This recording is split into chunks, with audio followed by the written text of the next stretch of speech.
you, John. We really have an all-star panel tonight, and I'm going to get to them about as quickly as I can. As John said, my name is Dan Kennedy. I'm a professor of journalism at Northeastern, and I've written 3 books about the future of news. The most recent of them, What Works in Community News, was something I wrote with Ellen Clegg, who is a retired editorial page editor at the Boston Globe, and the co-founder of Brookline.News, which is a hyperlocal nonprofit that has some similarities to some of the projects we're going to be talking about tonight.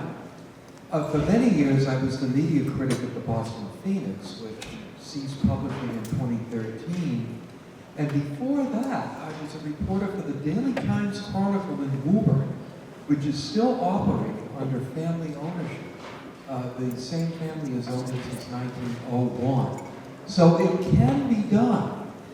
Now, what Ellen and I did in our work for What Works in Community News was we visited about a dozen projects in 9 different parts of the country.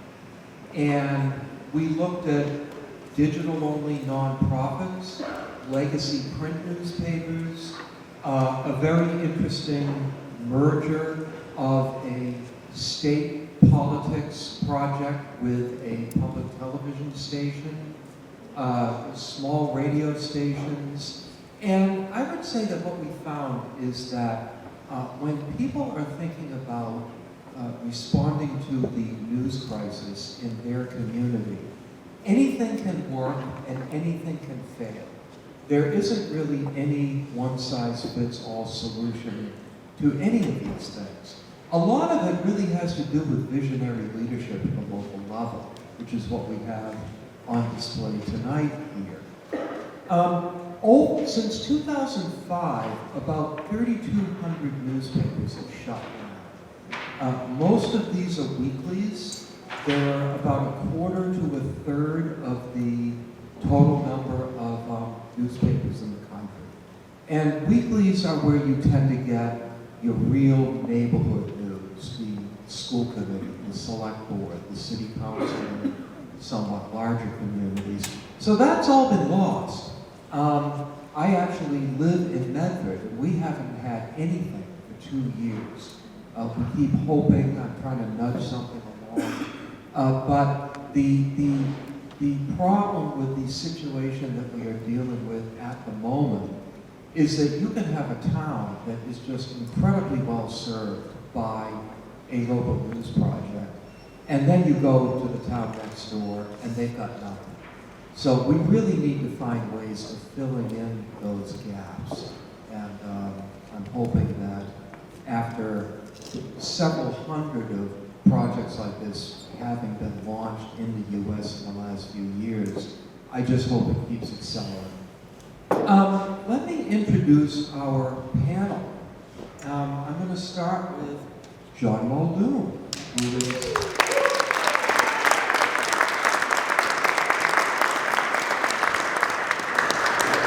See, I know how to give applause. John is a native of Ireland who started his journalism career in Bray, County Wicklow, before moving to America a long time ago. He first freelanced for the Waltham News Tribune before finding a full-time role with the Wellesley Townsend. From there, he worked with the Conway Daily Sun in New Hampshire. After that, he stumbled into IT, and around 25 years later, stumbled back out again. In the meantime, he went back to Ireland for a spell for a refresher course. In 2015, he moved to Ipswich and started the Local News, an online newspaper, and experimented with print editions over the following years. In 2019, he and the late legendary Bill Lawson founded the print edition, which is now mailed to every home and business in Ipswich and Rowley. The paper won 20 awards at this year's Better Journalism competition and was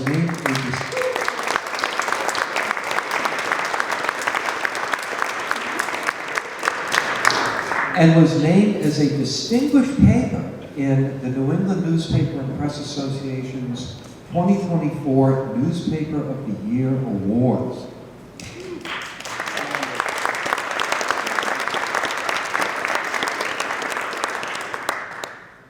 Now, sitting next to John is Chris Olson.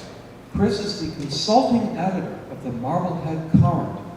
For more than 14 years, he served as editor of the Marblehead Reporter, which came to be owned by Gatehouse Media, now Gannett. In 2015, Chris left the Reporter to join the staff of Massachusetts Lawyers Weekly, where he continues to work as a senior reporter.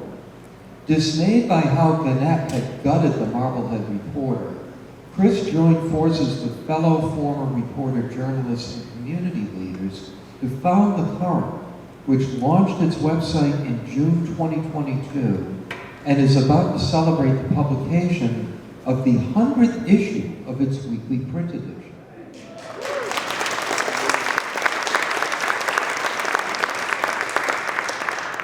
Moving right down the line here, we have Erica Brown.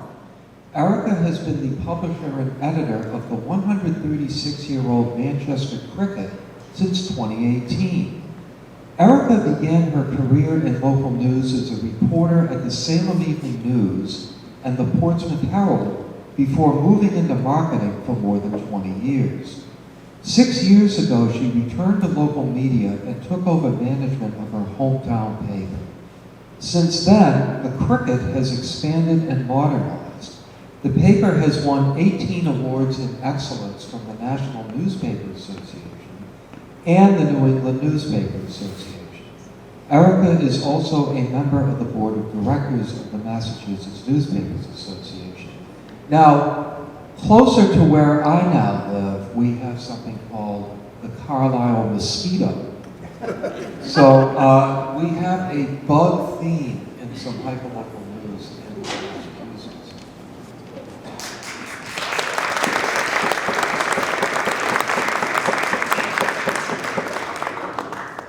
And finally, last but not least, is Jack Lawrence, who, following a concentration in Middle Eastern history at Harvard, obviously he couldn't get into Northeastern,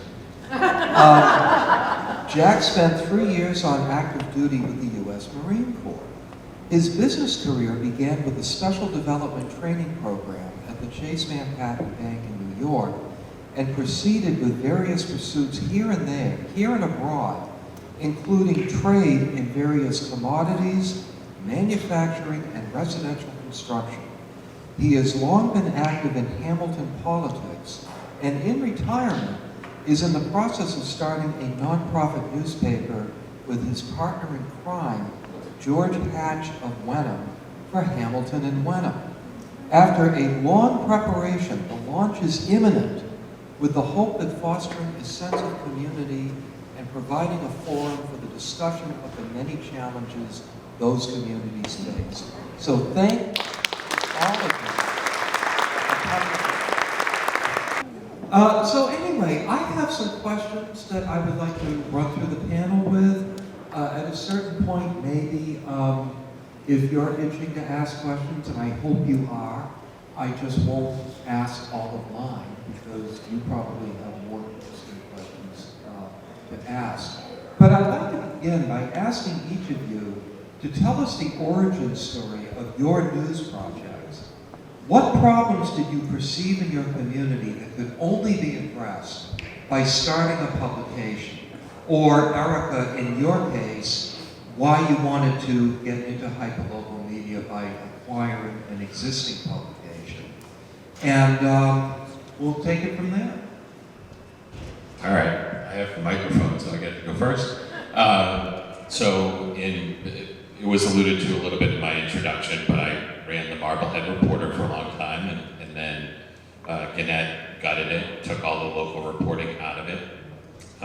Our origin story is tied to the Ben Yang House, which is a nice little Chinese restaurant in downtown Marblehead. When Gannett sort of put the final nail in local reporting, a bunch of us got together, including Will Dowd, our community editor who's sitting over there, And over hot and sour soup and chicken fingers, we sort of hatched a plan to create a nonprofit news outlet, having absolutely no idea what that entailed. Leaned heavily on guys like John Muldoon, who had walked this road before to figure out what we didn't know. And we launched, and one of the interesting things that happened in Marblehead was that we perceived a void, so did the newspaper group that owns the Daily Item of Lynn. So they launched a weekly newspaper as well that still remains to this day. And so did a few residents who launched an online-only news outlet that has since fallen by the wayside. But you may have seen the Globe even saw fit to cover it on the front page one week, that Marblehead is actually the site of a quote-unquote newspaper war. We'd like to think that we're winning. I could probably point to some stats that show that we are. You know, that basically we came in, and I think it's the story about a lot of the newer nonprofits to fill a void created by Gannett. You know, the founders were people that were reporters and editors for the Marblehead Reporter, the Gannett paper, and then a couple Rotarians, you know, community leaders from Marblehead. And then we sort of just figured out what we didn't know, which was a lot from there.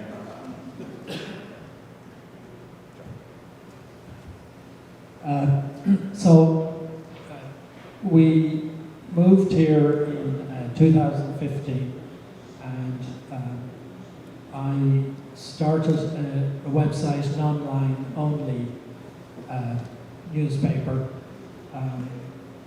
basically because I got the sense pretty quickly that the Chronicle was in a downward cliff, and they were experiencing problems.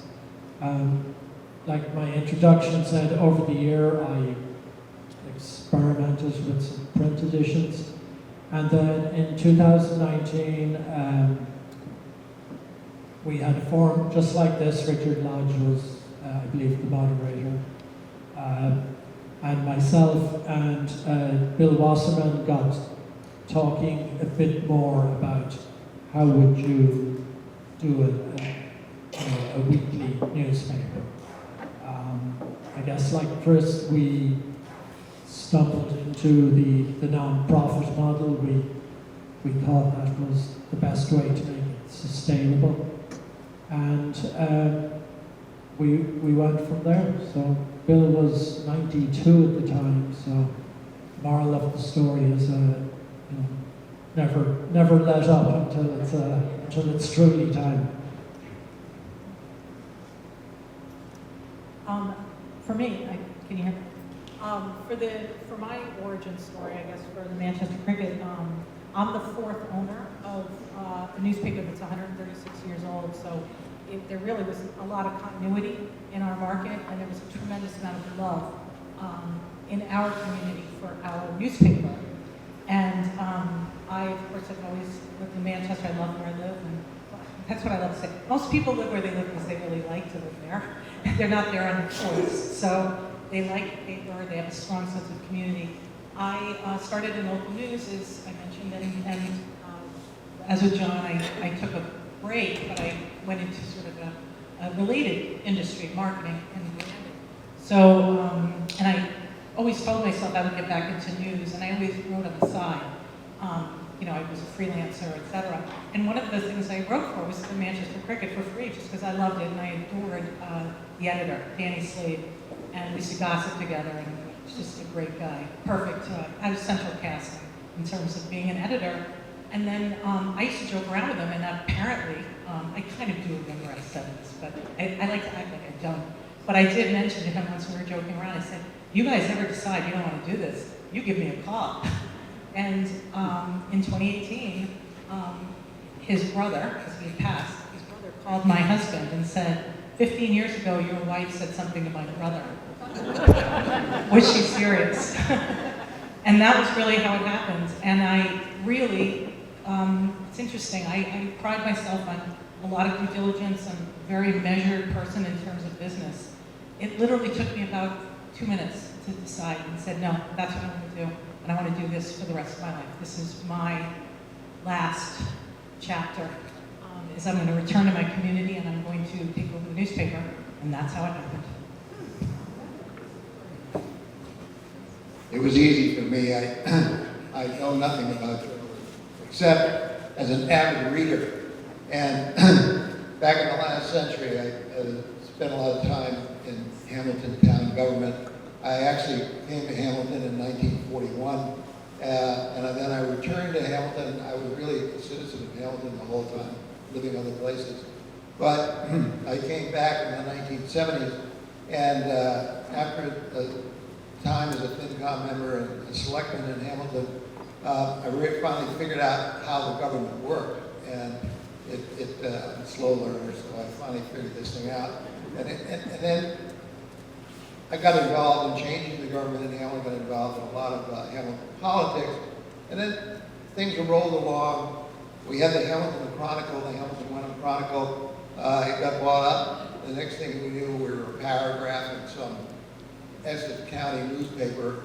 It was utterly worthless, and all they did was parrot the stuff that the selectmen told them, and they said, there's no critical analysis here at all, there's nothing, this is worthless. And then socially, I met Bill Wasserman about 5 or 6, 7 years ago, and he was very involved in democratic politics.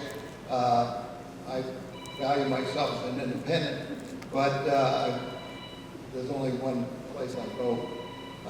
Democratic being what it is, and so he realized that and started asking me for money, which I didn't have very much of, but if I was going to put it anywhere, I was going to put it there. So when I heard that he was stalking up and down the highways and byways of Ipswich, raising this new newspaper at the age of 92, I said, well, this sounds pretty good. And then he and John Muldoon had put together this tremendous operation which survived and has survived now for a very long time.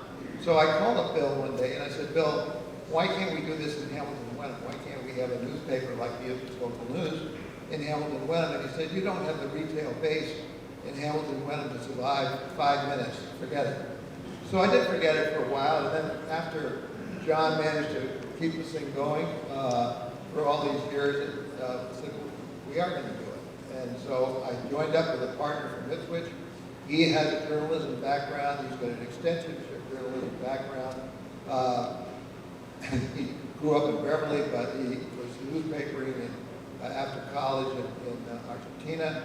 And then he was in the West Coast, and he was in Florida. And then when things were rolling along, my nurse practitioner at Lady in Ipswich saw me walk into the newspaper with a globe under my arm, and she said, you've got to talk to my husband, who's been a newspaper guy around here.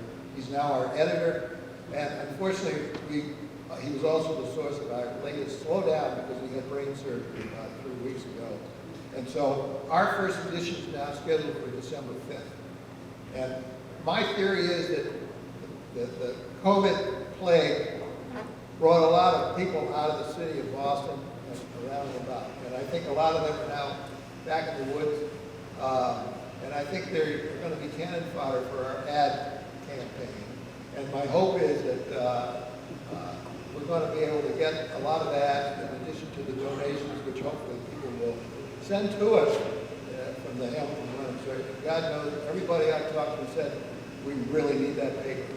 We're about to spend millions of dollars in Hamilton, and mostly on the schools. We are hooked to Wenham at the hip, and our regional school is the two towns. Every time I ask somebody in Hamilton what's going on with the Ipswich side of the school system, they tell me they have no idea, nobody talks to Wenham. So I think there's a real need for education, just to understand how our government works. We've really got a unique governmental system here. It's ancient, people don't know what a select board is actually supposed to do or anything else. So I think we have an education in how our government works, who can get, and I'm hoping to foster in the course of all of this, a sense of community as well. Okay, great. It's funny, Jack, when you talk about the lack of critical analysis, The best source of information we now have in Medford is a monthly newsletter from the mayor. And I have to say, it's not bad, but it has a certain spin.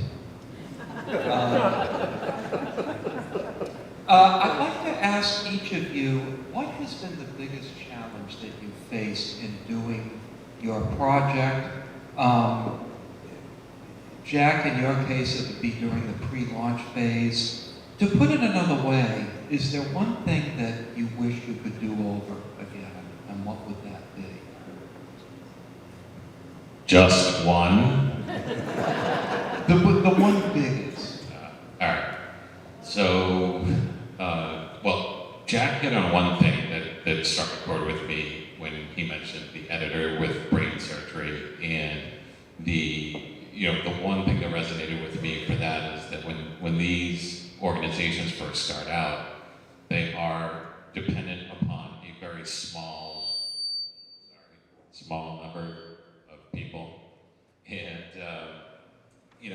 and so if you have a weak link in what is not a very big chain, things can go badly. So we stumbled a little bit out of the gate with that, with getting our print edition launched and having somebody who was going to design pages for us kind of flake at the last minute and figuring out, okay, what are we going to do about that, stuff like that. We were having some discussion beforehand in terms of the chicken and the egg of like, do you build it and then try to raise the money by showing people what you can do and how much value it has to their life? Or do you try to raise money first, and then when you feel like you have sort of a runway of funds to keep this thing afloat, only then do you launch? We did the former. We basically, we were journalists. We didn't really know anything about business really, so we sort of set our timetable by community events that we wanted to inform the community about. So we launched the website right before town elections. We launched our print edition right before Thanksgiving, and we sort of set those deadlines for ourselves, and we met them and just sort of figured, we'll figure out how to pay for all of it as we go along. Dan says we sort of did the right thing, but that's the one thing where I go, it would kind of be nice to have known that there was a little bit of a financial cushion there. I'll pick on Dan just for a second, because sometimes when he writes about the Marblehead Current, he likes to use the adjective well-funded, which conveys the idea that, hey, we're all set and we don't need the help. I'm here to say, we're keeping it alive, we're keeping it afloat, but the need to fundraise is constant, and I think we worry all the time about fatigue and asking people for money too much, and at some point whether they get tired of supporting us and so forth. So, those are a few random thoughts that don't really respond to the question, but it is political season, so. Well-funded never pertains to more than the next couple of months. I can understand that. It's funny when you talk about the chicken and egg thing. I reported on an attempt to create a cooperatively owned news project in Havel for about 15 years. And I wrote about that in our book, What Works in Community News. And they were just, you've got to raise the money before we can launch. They never raised the money. They never launched. You have to launch and show people what you can do. And believe me, it's got to be a little bit scary because you don't really know whether you're going to get any support. But if people can't see what you're going to do, they're not going to. I agree with that. I'd just say first that my general philosophy is everything that's a mistake, I literally turn it into an asset. I really do believe there's no such thing as a mistake. You go through a mistake, you take a risk, you try, you take a measured risk, and if it doesn't work out, you recover, you move on very quickly, and you learn. I'll give you a big example of that I like to tell people, because it's a small example, and yet it's real.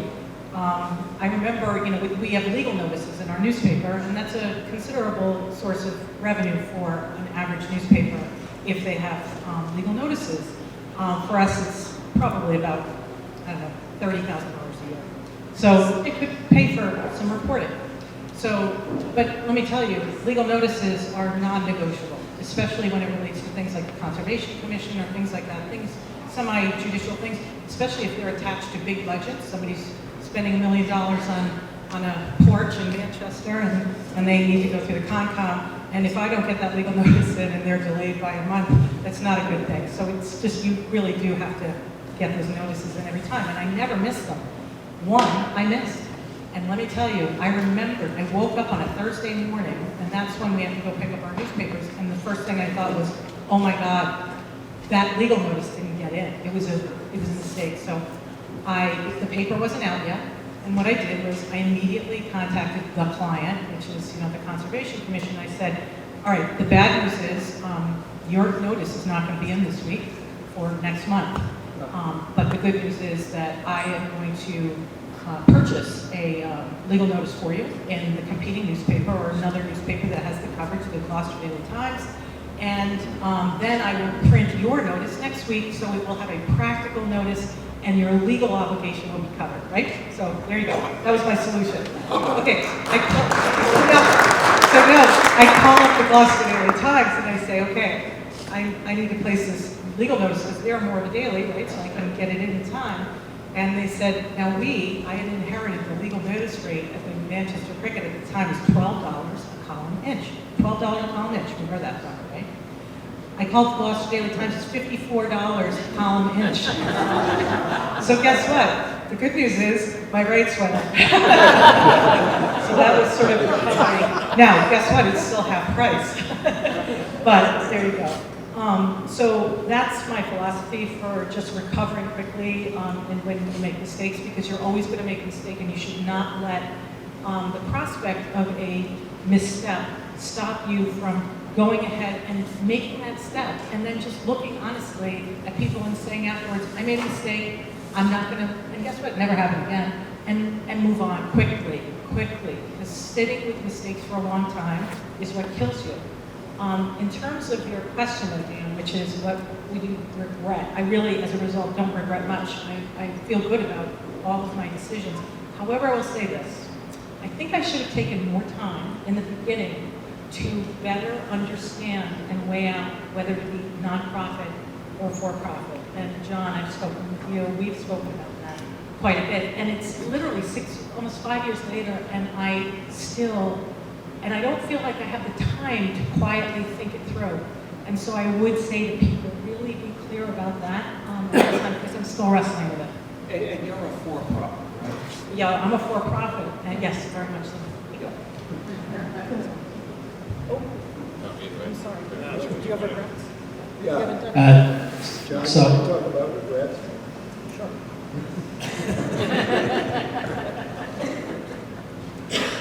I have no regrets because our touchstone with reality has been the Knoll News and the Ipswich local news, and it's been wonderful. We said, what's this thing going to cost us if we don't have any ads and we don't have any legal notices or we don't have anything? What do we need before we even try to kick this thing off? And of course, personnel is extremely important, but he said you're going to need $250,000, and if you don't have that, don't even try. So that was the big thing that we did. We raised it. We got pledges for a second year. We said it's not going to work for more than, we've got 2 years locked on. If this thing isn't covering itself in 2 years, that's it. We're all done. In the meanwhile, we've gotten great support out of the community. I think got some really good people working with us now who have a lot of long experience in the journalism business, and I think there was very good advice that John Mr. gave us. You need the money first, and then get the people, and then go for it. It's taken us a long time, and some of my early investors have sort of said, Jack, where the hell is the paper anyway? But it was worth doing.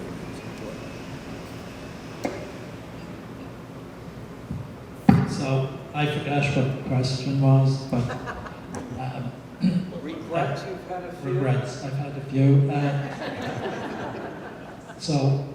Like Chris, I think we're all very small staffed, so everybody is a key person in the organisation, so you can't afford slackers, that's for sure. And I liked Erica's approach to kind of mistakes. We've made a mistake or two ourselves, but you learn from it and you move on. I'm going to ask one more question before turning it over to you. And I'm thinking that this is one that you can probably all answer pretty quickly, because I would like to go to audience questions. And that is, you know, most of the local news startups that I've reported on over the years have been digital only. Yet all of you either have a print edition or you're going to have a print edition, Jack. Printing and distribution is expensive, and it adds a lot of the complexity of what you're doing. So in 2 words, why print? Big donor. Well, I know that's the case with you. Said 2 words. I can elaborate. No, I was giving 2 words. You can say more than 2 words. Yeah. So that's a joke, sort of, but one of our original, we got a very generous grant from a local community foundation in the town of Marblehead, and they said, you know, we'll give you this money, but we want to see a print edition. I think that it's something I, to this day, go back and forth with, and it would be much easier to be digital only, as Dan said, but we would have also been foregoing some of the revenue streams that have been alluded to: legal advertising, print advertising, obituaries. So it's probably a wash, and I will say that it is nice to hold paper in your hand. It makes it feel real, and I think it helps with fundraising pitches to be able to show it to people. But that's a close question. It's still in my brain. And we've had a request, you've been doing it, Chris, we've had a request to talk right into the mic and be quiet. Okay. I can answer this because I think about this all the time. I'm constantly cycling this because it is a significant expense to commit to a print product. And it is going to change over the next 5-10 years in terms of formats. Will it go away? It will not. I would bet that. But I would tell you there's 2 very important reasons. Number 1, and this is the most important reason, well, no, they're both. There's an imprint. There's an imprint that happens when you read a physical newspaper that you do not get when you read digital content. There's something, and I don't know if this is a temporary thing because, human beings are at the beginning of living digitally, but there's something in your brain where when you're reading something digitally, it's almost as if your brain is anticipating what is coming next and discounting what is in front of it right now, right immediately in front of it. And that is why your memory and everything that you read, it's just not the same. When you sit with a newspaper, a physical newspaper or a book, it's a different experience, and you retain it longer, you engage with it differently. It's a more intense, focused engagement with that content, and that is just the truth. And I'd just give you an anecdotal thing too that I have noticed, and I would be wondering, I look at my fellow and see if you would agree. This is my observation. I've noticed that when people are on Facebook, for instance, on social media, when it comes to elections, heated elections, they will speak, express themselves, do everything, and they will, carry the torch for whatever their point of view is. When it comes to voting, they don't vote. Candidates who are back on social media, it's almost as if it's a digital format, it doesn't translate into action as well as when they're reading a newspaper. When they read a newspaper, those people actually go and vote. And you can sort of guess that, oh yeah, I think with social media, this is going to win. And in the end, it doesn't. The ones that were with the newspaper do. And that's part of this imprint thing. The other reason, and it'll be very quick, is advertising revenue. The advertising rate for digital advertising is a fraction of what it is in print, and therefore your revenue will go down like a lead balloon, and that is just the truth. And that's different than obituaries and legal notices, but that is the truth, the unfortunate truth, but that's it. So there you go. It's a very simple decision. As far as I was concerned, I'm an old guy. I like the tactile feel of newspapers. It's real. I pay $180 a month for a globe to be delivered to my house every morning. And that really makes life worthwhile to me. And I need comics too, you know, the only other I always hated the New York Times when I lived in New York. Didn't have any comics. The Washington Post was a great newspaper. Always will be. But I think that social media is just rife with misinformation. And there's an echo chamber in social media that I think is really deleterious to our culture in this country.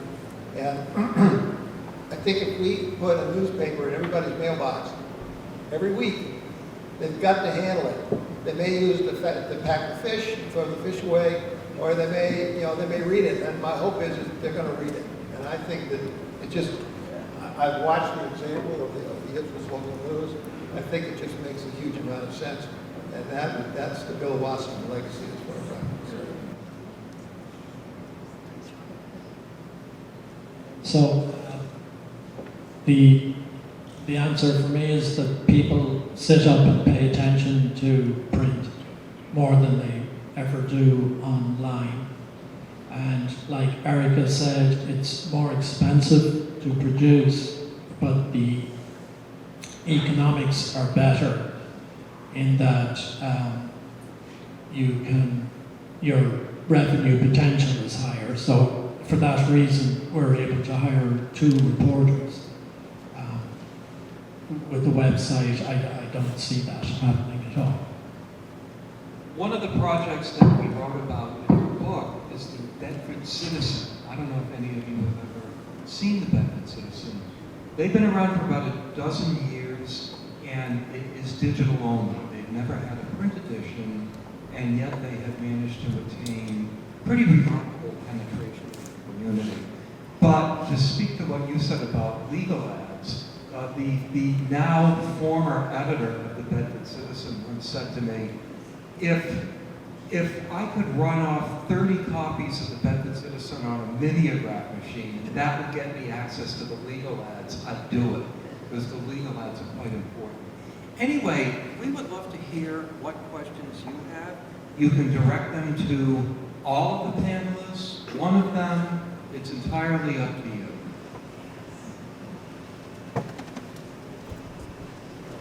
I have a question for at least the nonprofit organizations. Can you talk about your board of trustees and how you selected them, what role they play, are they involved in editorial direction, and how do they help you as an organization? Can you repeat the question again? The question is, how do you structure your nonprofit in terms of having a board of directors? How are they involved in governance? That's basically what you're asking, right? So the Marblehead Current has a 9-member board of directors. They were chosen to try to have a broad range of experience. So we do have some journalists on it, including a former editorial page editor of the Herald and the former bureau chief of the AP. But then there's also people with experience in development to help with the fundraising. We have a board member who has a background in advertising sales with newspapers, who is pretty much our volunteer sales department. We have local business people on the board, and then we have financial people who help balance our books and so forth. And there is a wall between the editorial and the board. We keep them apprised of what we're up to, just in case there's going to be some backlash, as tends to happen in Marblehead. And may seek a little bit of advice, but they're very clear that they'll support the newsroom, no matter what we do. And as an offshoot, we also have a editorial board. made up of people from the newsroom, from the board, and other community volunteers that on a rotating basis write our editorial on our editorial page. That's something different. But in terms of the board, that's pretty much what we have. 9-member board. It's in the bylaws that they have to live in Marblehead. A mix of expertise on there to basically, it's a very much a working board. It provides a lot of the functions that paid people would do at a larger newspaper chain.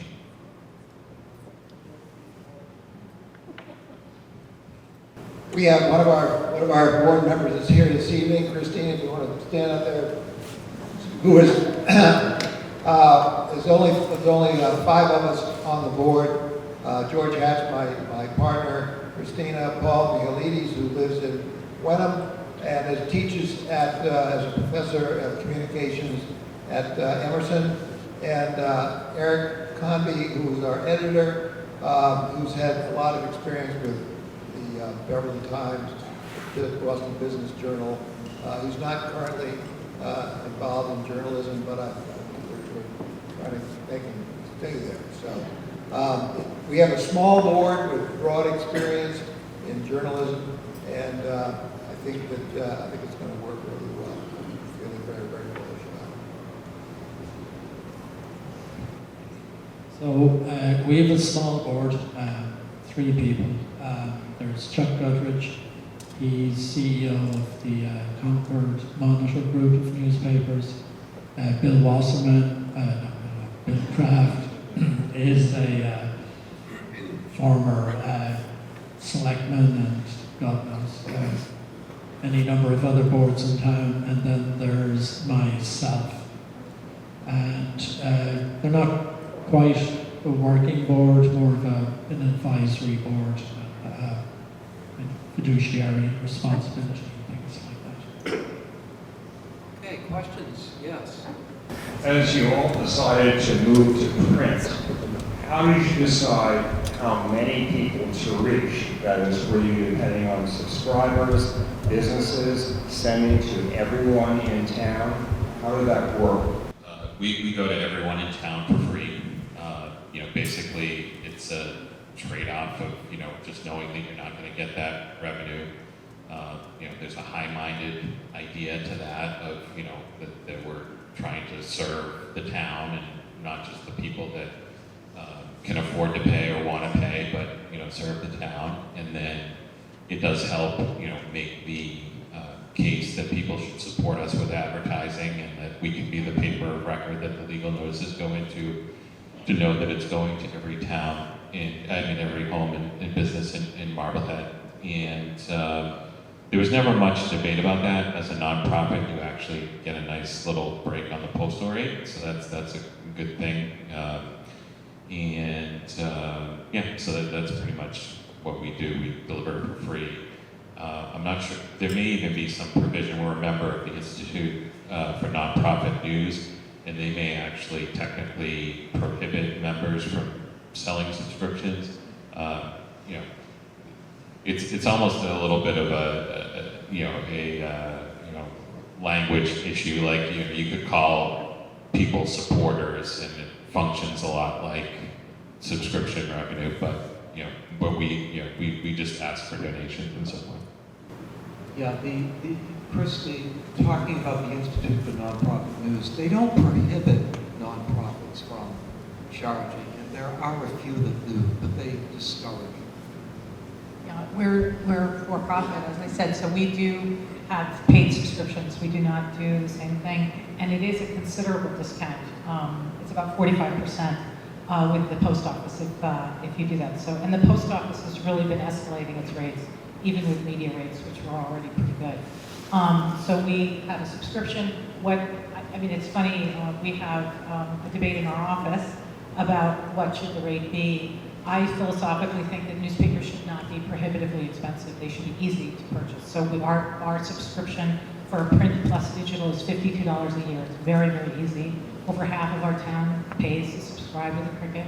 And then we sell a lot of retail, so that's basically how it goes for us. Yeah, we follow the Ipswich local news model. the USPS, the post office, just stuffs everybody's mailbox, and so they get it. And they have to do something with it, and I think that makes a big difference. It's free. Same answer. If you're from out of town, we send it to everybody in Ipswich and Rowley. I'd like to mention a slightly different twist on that people might be interested in. There is a group of 3 weekly papers in southeastern Massachusetts, including a weekly that brought news back to the town I grew up in, Middleborough. It's called the Mascot Week. And these are for-profit papers. And what they do is they do free distribution of the print paper, but they don't mess around with the post office. They just put them at high traffic areas all around the town. Free website, advertising supported. The woman who owns it, Ann Eisenbenger, worked in the business side of the globe for a few years, so she knows what she's doing. They've been quite successful, and it's, I think they said it's for profit. So that's another way to do it. Yes? Actually, I have a couple of questions, but I'll start with one, and then if people have patience, I'll ask the second. So the first one pertains to the limitations imposed on nonprofit organizations by the IRS with respect to endorsement of candidates. And I'm wondering whether you feel, that, with respect to the nonprofit papers, whether you feel that this is a limitation for you that you're uncomfortable with, or whether you feel that it's something that you can work with effectively. And of course, are you conscious of that prohibition, and do you actually honor it? Would be a part of the question.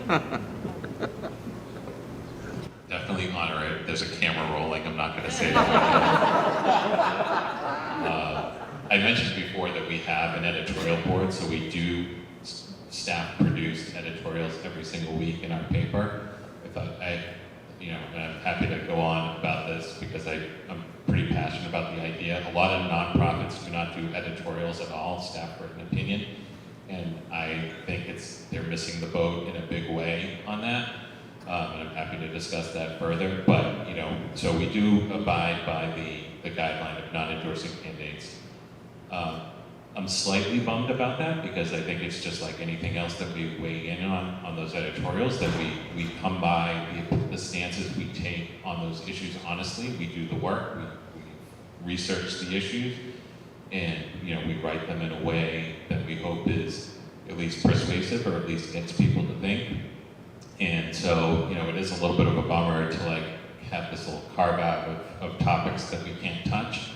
But otherwise, it's workable, and it does spare us a little bit of grief. But if I could do them, I would do them. I never liked them. I wouldn't do them anyway if I were allowed. Sorry, Chris, I always found them a little self-important. So, yeah. Probably just my own personal. We have taken a policy decision that we will not endorse candidates, nor will we take editorial positions. But we're looking to be a community bulletin board. We want the correspondents coming in to take positions and to initiate discussions with each other. And I'm giving some very strong consideration to adopting the nom de plume myself, so that I can be sneaky about all of that and get around it. But I think as a paper, I don't want it to just be dismissed as, oh, they are just this or they're just that. I want people to do the thing and get everybody's opinion. We'll print everything as long as it's right. Does that also apply to ballot questions? Yes. Referendum?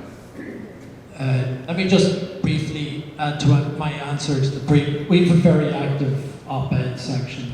A lot of people write in letters, and everybody, I think, in the paper is very happy with that. I think that's an important, If you can turn off the camera, I'll confess that we weighed in on a couple of ballot questions. our interpretation of that guidance was that the ballot questions were okay to weigh in on. So. I would just add,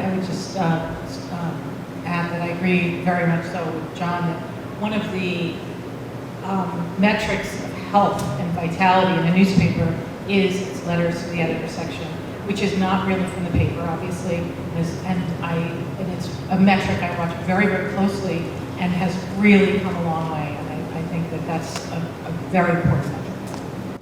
I feel I have to self-identify as a member of, the evil empire. I represent, I've been a volunteer at WHAV, which is a local radio station in LPFM that Dan is very familiar with, in Haverhill. My career has been in radio, both local and regional.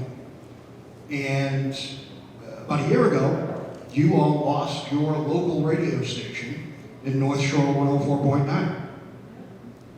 LPFM is something that is up and coming. The similarities between print and radio, LPFM, is we're both struggling. We're both trying to find a niche. Is there room for partnerships between print and radio? When we all started in news back in the day, it was very much a competitive thing. You know, you would go to the same event to cover the same town meeting, and you'd be glaring at the reporter from the neighboring paper. And one of the things that I think is a real silver lining about the adversity that we're all facing today is that there's none of that. There is none of that. There is a camaraderie among newspapers where, I look for opportunities to partner with other newspapers. Anytime anyone wants to learn from my mistakes, I will share every bit of my experience and say, don't make that mistake, do this, this, and that, or this is what happened to me, I don't know what about your market. So that spirit is amazing.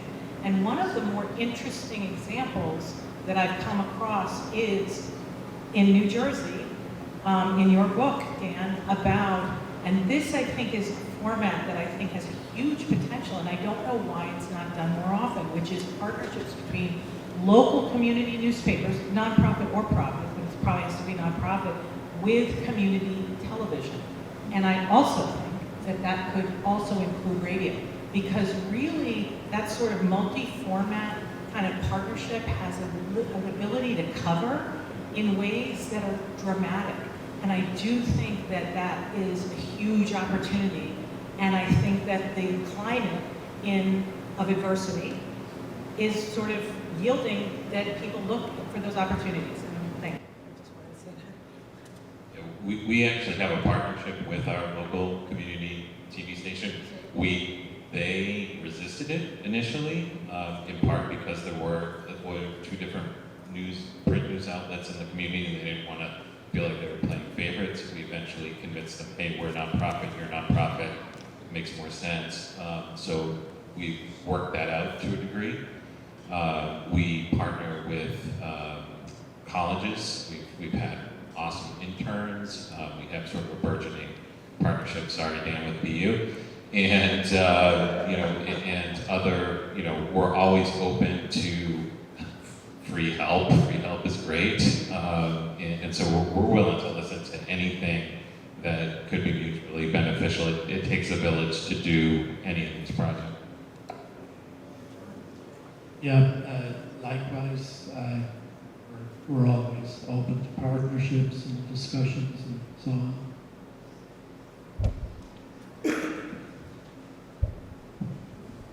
My name is Brian Sweet. I'm the General Manager of Boxer Cable TV, and having grown up with the Village Reporter and the Village Government Messenger, because that's where I was born, we are also looking to do something in the news area, in that we record every government meeting that's at Town Hall. It's on our website, www.boxercabletv.com. But we have people say, we don't know anything about this. And so we're looking to come up with some sort of a summary, news event that we can broadcast, put on our website for replay. And so how do we get going which is sort of a related question of WHAB. Well, I mean, I have one thought, but it's a little bit radical. So a lot of us in journalism have been experimenting a little bit with artificial intelligence. Don't say it, I don't know, say it. I know, Dan, I know, but wait, hear me out.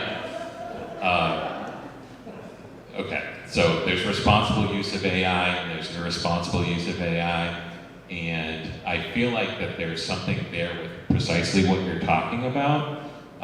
You don't want to remove, I'm not suggesting removing a human element from it entirely, but I tried to launch this with my local League of Women Voters in Marblehead and never got off the ground. Maybe I'll try again. But the fact was that they had this army of volunteers who were going to our municipal meetings. They were basically taking notes, and then they were all volunteers, so it might take 2 or 3 weeks, but they would eventually write up basically volunteer minutes, because we actually have a real problem in Marblehead with a lot of our municipal boards being a little lax with their responsibilities under the public meetings law and the records law.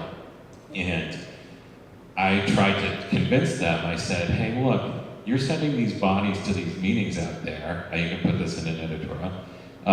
Didn't really work. And if I give them a tape recorder and you bring me back a digital recording of that meeting, and I can get AI to transcribe it, then then a journalist on our end would go through it, clean it up, make sure it made sense, all that kind of stuff. And that would add to the public record of what's been happening at these meetings. And I haven't been able to pull it off, but that's one way you could pull it off. There's if you have Microsoft Word, a subscription to Microsoft Word now, I do this with a lot of my interviews as a journalist. If you have an audio file, it will transcribe it for you.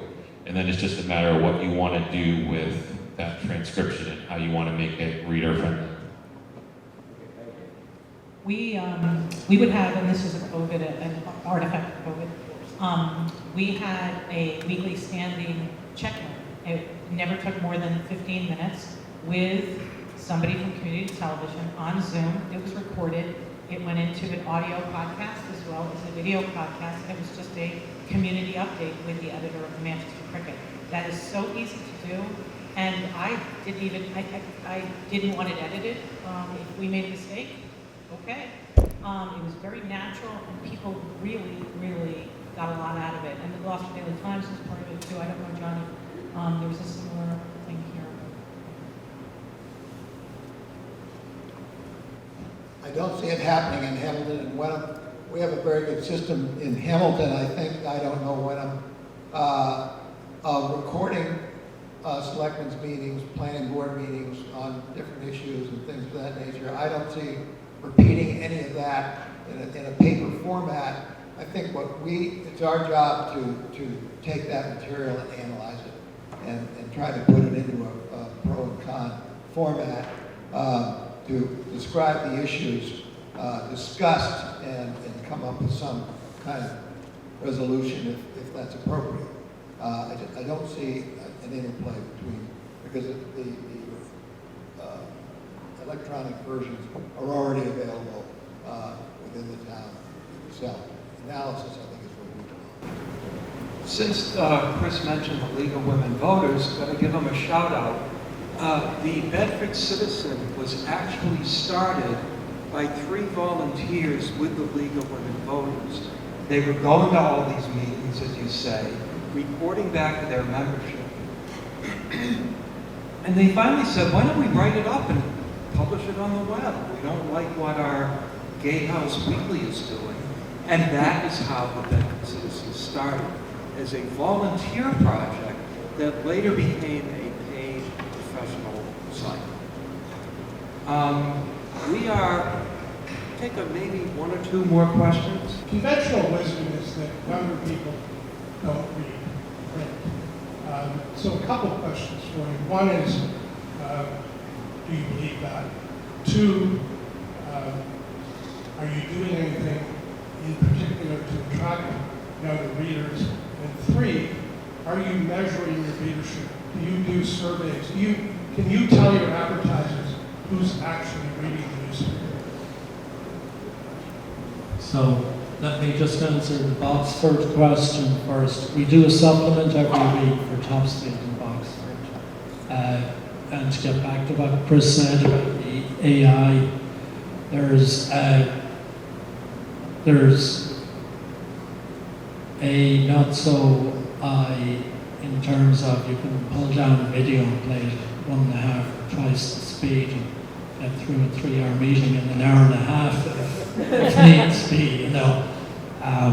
And that's my approach sometimes that, you know, God forbid I'd sit through a finance committee meeting, but I'd pull the video down and play it maybe a bit faster than the speed they actually I'm going to talk slower. and then I'll go on to Bob here.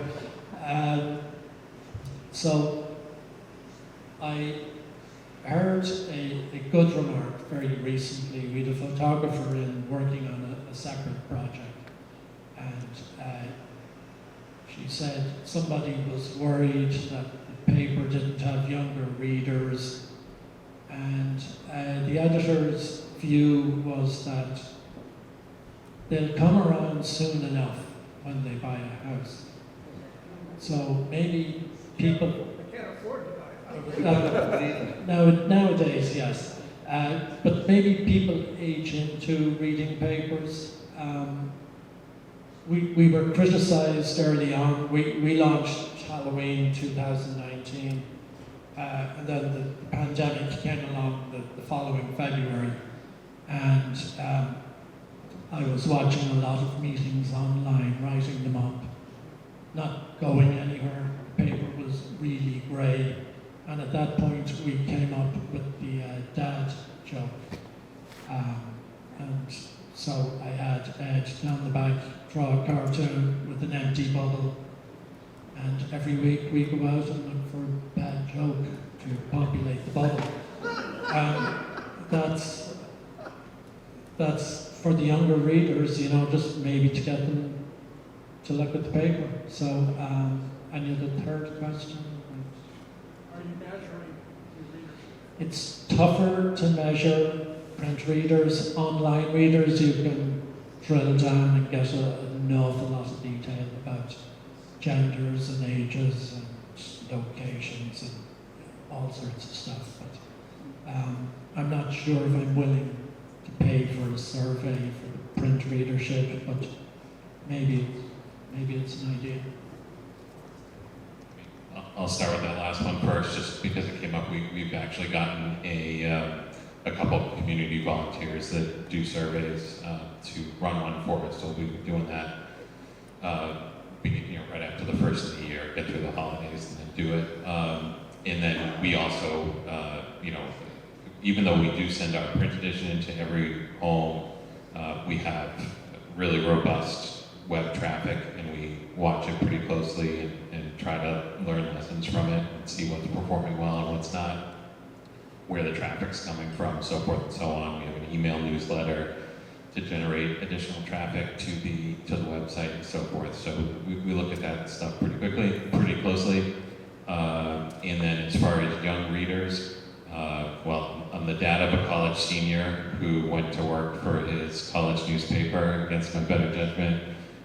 So he and his friends still read, so I think it's a little overblown. One of the best things that I think we've done at the Current is that we sort of fell into it, wasn't really part of the strategy, but we've had the good luck of having high school students from Marblehead High School who have had an interest in journalism, and we've sort of integrated them into the newsroom and got them to write stories and take photos and so forth. And we probably haven't given them, although the people that we have now are so good that maybe we will, loosen the reins and let them experiment a little bit, because I would love to. I think that one of the smartest things you can do as sort of older people in a newsroom is let younger people in there and, tell them, no, seriously, we value your opinion. What do you want? Should we be doing short form videos?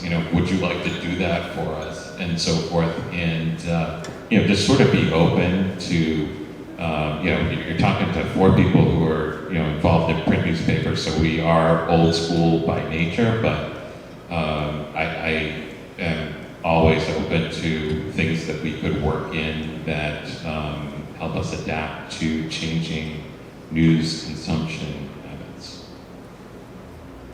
Yeah, I would agree with everything that has been said so far. I would just add that for us, I don't have the time actually to do a lot of the research that you might have if you had a department or something like that. I love the fact that digital tools for doing surveys and things like that are becoming much more prevalent and easier to use. In terms of the format of the paper, I would answer your first question by just saying, I always think that print is going to be around, just like I think books aren't going to go away, physical books. I do think, though, that when people look at things that are sliding down in terms of adoption, a lot of times you're very, it's amazing, the time period you look at the slide, you don't look at the buildup. Like, nobody notices that there were something like 10,000 new magazines that were created between 1970 and 1982, right? They only focused that after 1982, it went off a cliff. You have to understand that there is a durability to content and how we consume it. So, to answer your question, do I think print is going away? Absolutely not. But I do think that print is going to be what deserves to be in print. I look at content and the things that I put in print and I invest in print, in that print product, may not be what I choose to do in 2 years. It may be that I want that newspaper to be a really great experience, a pure experience, and that other things can be in the digital format. And that's okay. But it means that it's going to be an excellent experience. And do I know what that is? No. The only other thing I would say is that for newspaper, one thing I do find that really engages younger audiences is if you think of your newspaper like a magazine. So, more visuals, more, if you think of those different formats, you can almost trick your reader into engaging in something that's very familiar to them and yet feels novel. So, there. We haven't tested any of this yet, but I think the key to this whole thing myself, this is just my gut talking, is the analytical aspects. As long as there are things going on that are highly controversial, people don't seem to pay any attention to them until it's time to vote at town meeting, and then suddenly there's a huge human cry, and it becomes a major deal. And it's catch up, and then of course the government says, no, it's too late, you can't change it. We've just gone through this with our athletic facilities for Hamilton and Wenham at the high school, for example, and the whole PFAS thing has come up. The real problem is that if our newspaper is not effective, the schools are able to pack town meetings to such an extent that they can pretty well ram through anything they want to. And then if you don't like the taxes that ensue, you just leave town, and we've seen a lot of that model as well. So I think it's just trying to make the fundamentals work. If we can do that in our first 2 years that we've pretty well pinned down the funding for, I think we've got something. And if AI or anything else isn't going to do it, I think it's just good old-fashioned analysis, getting to people and having them look forward to getting the facts, real facts. I'm a reader every day of Heather Cox Richardson. I don't know how many of you read her, but she's got a blog, and it comes out every day. She teaches American history at BC, and she footnotes everything. It's facts. It's historically context for all of the political issues that are going on in this country, and I just think that's kind of my guideline. That's my lodestar for what I hope that we can end up providing as well. Well, we have gone past 7:30, so thank you for your excellent questions, and let's have a round of applause for our group. And happy birthday to the local news.